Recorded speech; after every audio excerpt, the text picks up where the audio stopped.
Hi! என் பேரு திவ்யா. நான் வந்து சென்னை கோபாலபுரத்தில ஸ்டே பண்ணியிருக்கேன். பிகாம், எம்காம், ஐடிஐல இன்டர் வந்து பண்ணி முடிச்சுட்டு, ஆ மேரேஜ் ஆயி போனதுல அப்ராட் போயாச்சு. ஸோ ஆஃப்டர் வந்து கமிங் டூ இந்தியா வந்து என்ன பண்றது? ஜாபி ரெஸ்யூம் ரிசைன் பண்ணிட்டு போயாச்சு. சரி வீட்ல இருந்து என்ன பண்ணலாம் அப்படின்னு யோசிக்கிறப்ப தான் நான் மேமோட ஆட் வந்து எஃபில பார்த்தேன். ஸோ பார்த்துட்டு அப்படிதான் வந்து பேக்கிங்க்குள்ள வந்தேன். எனக்கு மேமோட கேக்ல வந்து ஏதோ ஒரு யூனிக்னஸ் மத்த கேக்ஸ பார்க்குறப்ப இந்த கேக்கோட டிசைன்ஸா இருக்கட்டும், ஆ இந்த கேக்ல இருக்கிற டெக்ஸ்சரா இருக்கட்டும் ரொம்ப டிஃப்ரெண்ட்டா இருந்துச்சு. மேமோட டாக்குமே ரொம்ப இம்ப்ரெசிவா இருந்துச்சு. ஸோ அப்படிதான் நான் இந்த பிசினஸ்க்குள்ள ஜாயின் பண்ணேன். ரொம்பவே நல்லா போயிட்டுருக்கு. நான் பிசினஸ் எடுத்து இப்ப பண்ணிட்டும் இருக்கேன். பேக்கிங் ஜாயின் பண்றதுக்கு முன்னாடி பேக்கிங்னா என்ன அப்படின்னு பெருசா ஐடியாலாம் கிடையாது. சும்மா வீட்ல வந்து யூடியூப் பார்த்து கேக்ஸ் பண்ணுவோம். அது நெறைய ஃப்ளாப் ஆகும். ஆ வீட்ல வந்து "ஐய்யய்யோ! இன்னைக்கும் கேக்க கருக விட்டுட்டியா?" அப்படிதான் வீட்ல வந்து கிண்டல் பண்ணுவாங்க. ஸோ அப்படிதான் போயிட்டு இருந்துச்சு.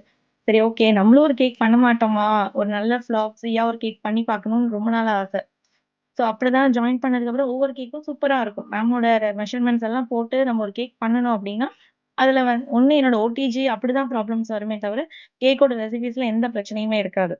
ஸோ அப்படி பண்ணி பார்த்துட்டு வீட்ல எல்லாருக்கும் குடுக்குறப்ப, ஓகே நல்ல இந்த தடவ தான் சூப்பரா கேக் பண்ணியிருக்க அப்படின்னு ஒரு கான்ஃபிடன்ஸ் குடுத்ததே மேமோட கேக்ஸ் ரெசிபீஸ் தான். ஸோ அதுக்கப்புறம் தான் ஹேப்பி கோர்ஸ்லேருந்து பிசினஸ் கோர்ஸ் அப்படியே படிப்படியா ஜாயின் பண்ணி இப்ப ப்ரோ வரைக்கும் வந்துருக்கேன். அதுவும் என் பொண்ணு வந்து மோஸ்ட்லி அவ கேக் பைத்தியம். வெளியில போனாலே அம்மா கேக்ஸ், அம்மா கேக்ஸ் அப்படிதான் கேட்பா. ஸோ அப்படிங்கிறப்ப எனக்கு அவ வெளியில சாப்பிடுற கேக்ஸ்ல எனக்கு பெருசா இஷ்டமும் இல்ல. அவளுக்கு வாங்கி குடுத்ததுல எனக்கு பிடிக்கவும் இல்ல. ஸோ ஒரு கேக் ஹெல்த்தியா நம்ம வீட்ல பேக் பண்ணி குடுக்குறோங்கிறப்ப அந்த ஹாப்பினஸ் அவ வாயிலருந்து எனக்கு சொல்றப்ப அது ரொம்ப ஹாப்பியா இருக்கும். மத்தவங்க எல்லாரும் சொல்றத விட, அவ அந்த கேக்க சாப்பிட்டுட்டு, "அம்மா இந்த கேக் ரொம்ப சூப்பரா இருந்துச்சுன்னு" குடுப்பா. அப்பவும் அப்ப எனக்கு ரொம்ப அந்த ஃபீல் ரொம்ப சொல்ல முடியாது. அந்த அளவுக்கு எனக்கு ரொம்ப ஹாப்பியா இருக்கும். ஏன்னா இதுவரைக்கும் நம்ம கேக்க கருக மட்டும் தான் விட்டுருக்கோம். அந்த கேக்க வந்து அந்த ஃபுல் ஃபிளெட்ஜ்டா ஒரு குக்கிங்ல ஒரு ரெசிபி வந்து சூப்பரா இருக்கு அப்படின்னு நமக்கு எவ்ளோ யாராச்சும் சொல்லி நமக்கு எவ்ளோ ஹாப்பியா இருக்குமோ, அதோட டபுள் மடங்கு ஹாப்பி வந்து எனக்கு இந்த கேக்கு சொல்றப்ப இருந்துச்சு. ஜாயின் பண்ணது வந்து ஹாப்பி கோர்ஸ் தான். ஹாப்பி கோர்ஸ் ஜாயின் பண்ணப்ப வந்து அந்த ஃபீல் வந்து பிசினஸ்க்கு கொண்டு போணும்னு நெனச்சதே இந்த ரெசிபீஸ் தான். அந்த ஒவ்வொரு ரெசிபீஸும் பண்றப்ப, ஆ ஓகே இதோட இது பெட்டரா இருக்கு. இந்த கேக்கோட இது பெட்டரா இருக்கு. அப்ப இன்னும் அட்வான்ஸா போனா நம்ம இன்னும் நெறைய கேக்ஸ் கத்துக்கலாம். அதோட டெக்ஸ்சரும் டேஸ்ட் பண்ணணும்னு ஆசை. வெளியில நம்ம வந்து பார்க்குறப்ப கேக்ஸ் வந்து டிஃபரெண்ட் வெரைட்டீஸா பார்த்துருப்போம். இதுல கேக்ஸ்ல இவ்ளோ வெரைட்டீஸ் இருக்கா? சரி ஓகே மேமோட பிசினஸ் ஸ்கூலோட ரெசிபீஸ் எல்லாம் பார்க்குறப்ப, அதுல கேக்கோடது வந்து அது பிளாக் ஃபாரஸ்ட்டா இருக்கட்டும், ரெட் வெல்வெட்டா இருக்கட்டும், ஆ ந அது மாரி ஒரு மாரி சாக்லேட் ட்ரஃபிளா இருக்கட்டும், ரொம்ப சூப்பரா இருக்கும் அந்த கேக்ஸ் எல்லாம். பார்க்குறப்ப இருக்கிற ஃபீலோட அத செஞ்சு பார்த்து, அத சாப்பிடுறதோட டெக்ஸ்சர் வந்து ரொம்ப அழகா இருந்துச்சு. ஸோ அந்த ஒண்ணு தான் வந்து இன்னும் அட்வான்ஸ் லெவலுக்கு கொண்டு போணும்.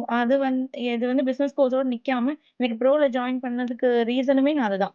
கோர்ஸ தாண்டி மேமோட மோட்டிவேஷனல் ஸ்பீச் வந்து எனக்கு ரொம்ப பிடிக்கும். அந்த ஒவ்வொரு தடவையும் அந்த ஸ்பீச் கிளாஸ்ல என்னால மிஸ் பண்ணா கூட மேம் ரெக்கார்டிங் செக்ஷன் அனுப்புவாங்க. அத பார்க்குறப்ப, சரி ஓகே. இன்னைக்கு நமக்கு வந்து இவ்ளோ வேலை இருந்தும், அந்த கேக் நம்மளால இன்னைக்கு பண்ண முடியலையேன்னு சில டைம் வந்து ஃபீல் பண்ணி, டவுன் பண்ணி உட்கார்றப்ப, ஓகே. மேம் சொல்றது கரெக்ட்டு தான். நம்ம வந்து ஒன்ஸ் நம்ம இண்டிபெண்டன்ட்டா சில விஷயம் பண்ணணும் அப்படின்னா, இந்த ஹர்டில்ஸ் எல்லாம் நம்ம தாண்டி தான் பண்ணியாகணும். அப்படிங்கிறப்ப இன்னும் டவுன் ஆகுறப்ப மேமோட மோட்டிவேஷனல் ஸ்பீச்சுன்னு அந்த ரெக்கார்டிங் செக்ஷனு, ஆ டவுட் கிளியரிங்க்குன்னு மேம் செக்ஷன்ஸ் வைப்பாங்க. அதுல மேம் கிளியர் பண்றது, இது எல்லாமே வந்து எங்கள நெக்ஸ்ட் லெவலுக்கு கூட்டிட்டு போகும். ஸோ அதுதான் எனக்கு இந்த கோர்ஸ்ல ரொம்ப புடிச்சது. மேம் என்கரேஜ் பண்ற ஒவ்வொரு ரீசன்னால தான் மேம் வந்து, "இல்ல உங்க பிசினஸ நீங்க எக்ஸ்ப்ளோர் பண்ணணும் அப்படின்னா, நீங்க இன்ஸ்டா, Facebook மூலியமா தான் நீங்க பண்ண முடியும்." அப்படின்னு ஒவ்வொரு தடவையும் சப்போர்ட் குடுத்து யூசுவலா நான் FB, Instagram யூஸ் பண்ணாத ஒரு ஆளு.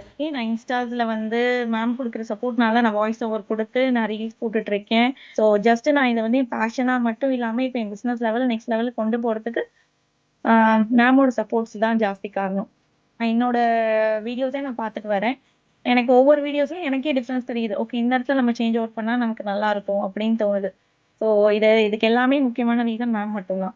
என்னோட பேக்கிங் வந்து ஜஸ்ட் ஹோமோட, ஃப்ரெண்ட்ஸ் சர்க்கிள்ஸோட இப்படியே தான் முடிஞ்சிருக்கும். ஸோ கண்டிப்பா நான் வெளியில கொண்டு போணும் அப்படின்னு நான் கண்டிப்பா நினைச்சிருக்க மாட்டேன். அதுக்கு நான் தேங்க்ஸ் பிந்து மேம் தான் நான் சொல்லணும். ப்ரோ வந்து எல்லாரும் நினைக்கிற மாரி அட்வான்ஸ்டு பேக்கிங் மட்டும் தான் அப்படின்னு கிடையாது. ப்ரோ வந்து இன்க்ளூடிங் உங்களுக்கு ஸ்க்ராட்ச்ல இருந்து ஒரு பிசினஸ வந்து எண்ட் வரைக்கும் எப்படி கொண்டு போகணும்னு மேம் உங்கள வந்து அதுல வந்து டீச் பண்ணுவாங்க. ஈவன் வந்து ஒரு சின்ன லோகோவா இருக்கட்டும், ஒரு மெனு கார்டா இருக்கட்டும், ஒரு FBல வந்து ஒரு பேஜ் கிரியேட் பண்றதா இருக்கட்டும், ஒரு புஷ் கார்ட்டா இருக்கட்டும், ஒரு GST ரெஜிஸ்ட்ரேஷனா இருக்கட்டும், லைசென்ஸா இருக்கட்டும், எல்லாத்தையுமே மேம் வந்து அதுல உங்களுக்கு கவர் பண்ணுவாங்க. ஈவன் வந்து ஒரு ஒரு dressing style if you want to go to a corporate order நீங்க எடுக்கணும்னா, உங்களோட ட்ரெஸ்ஸிங் ஸ்டைல்ஸ் எப்படி இருக்கணும்? எந்த ஒரு சின்ன சின்ன ஆப்ஸ்டக்கிள்ஸ் எங்கெல்லாம் வருதோ, ஒரு நமக்கு ஒரு பல்க் ஆர்டர் வந்தா நமக்கு எப்படி அத ஹேண்டில் பண்ணணும்னு தெரியாது. ஏன்னா நம்ம அதுவரைக்கும் சின்ன சின்ன ஆர்டர்ஸ் வந்து மட்டும் தான் எடுத்துட்டு இருந்திருப்போம். அந்த அத வந்து எப்படி ஹேண்டில் பண்ணணும்னு கத்துக் குடுப்பாங்க. ஸோ எங்கெல்லாம் நீங்க வந்து ஸ்ட்ரகிள் ஆயி நிக்கிறீங்களோ, அதெல்லாம் எல்லாத்துக்குமே புஷ் பண்றதுக்கு மேம் வந்து ப்ரோல ரொம்ப சப்போர்ட்டிவா இருப்பாங்க. ஆ உங்களுக்குன்னு ஒரு தனி விசிட்டிங் கார்டு இருக்கும். உங்களுக்குன்னு தனியா ஒரு வெப்சைட் கிரியேட் பண்றது என்னன்னு நமக்கு தெரியாது. ஒரு ஃபோட்டோஸ் எப்படி நம்ம ப்ராப்பரா எடிட் பண்ணி போஸ்ட் பண்ணணும். அந்த ஃபோட்டோகிராஃபி பத்தி நமக்கு பெருசா ஐடியா இருக்காது. ஒரு ப்ராப்பர் ஒரு பிசினஸ் வுமனா, ஒரு ஆண்டர்பிரினியரா நிக்கிறதுக்கு இந்த ப்ரோ கண்டிப்பா ஹெல்ப் பண்ணும். ஏன்னா நானுமே பிசினஸ் ஜாயின் பண்றப்ப ஓகே நம்ம ஒரு ஃப்ரெண்ட் சர்க்கிள்ல ஒரு ஒரு கேக் ஆர்டர் எடுத்து நம்ம பண்ணலாம் அப்படின்னு தான் நம்ம நினைப்போம். ஆனா ப்ரோக்குள்ள ஜாயின் பண்றதுக்கு அப்புறம் தான் இவ்ளோ இருக்கா? ஒரு லைசென்ஸ் எடுக்கணுமா? ஒரு ஜிஎஸ்டி ரெஜிஸ்ட்ரேஷன் பண்ணணுமா? ஒரு லோகோ போடணுமா? மெனு போடணுமா? விசிட்டிங் கார்டு ரெடி பண்ணணுமா? இத தாண்டி நம்ம பல்க் ஆர்டர்ஸ் எடுத்தா எப்படி ஒரு கார்ப்பரேட் ஆர்டர் கிட்ட போய் பேசுறது? அவங்கள எப்படி அப்ரோச் பண்றது? ஒரு எஃபில போஸ்ட் எப்படி ஒரு ஆட் எப்படி போஸ்ட் பண்றது? இது எல்லாமே மேம் இதுல கவர் பண்ணிக்குவாங்க. ஸோ அதெல்லாம் உங்களுக்கு அடுத்தடுத்த லெவலுக்கு உங்களுக்கு போறதுக்கு ஒரு நல்ல ரீசனா இருக்கும் கண்டிப்பா.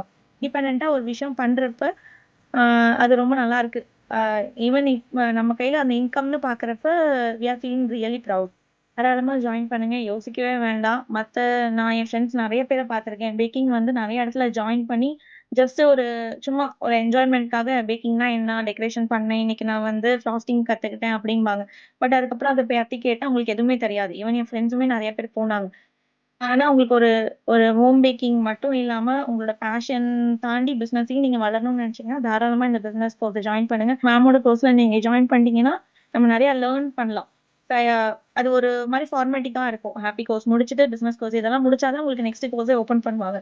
ஸோ அதெல்லாம் வந்து ஒரு மாரி சிஸ்டமேட்டிக்கா இருக்கும். அதுல அந்த இத நீங்க ஸ்டெப் பை ஸ்டெப் ஃபாலோ பண்ணீங்கன்னா, உங்க பிசினஸ்லயே நீங்க ரொம்ப நல்லா வளரலாம். ஸோ தாராளமா யாருனாலும் ஜாயின் பண்ணலாம். அது இல்லாம மேம் ரொம்ப கைண்டான பெர்சன். எப்ப எது கேட்டாலும் டவுட் கிளியர் பண்ணுவாங்க. என்ஜாய் பண்ணி பேக் பண்ணுங்க. Happy packing.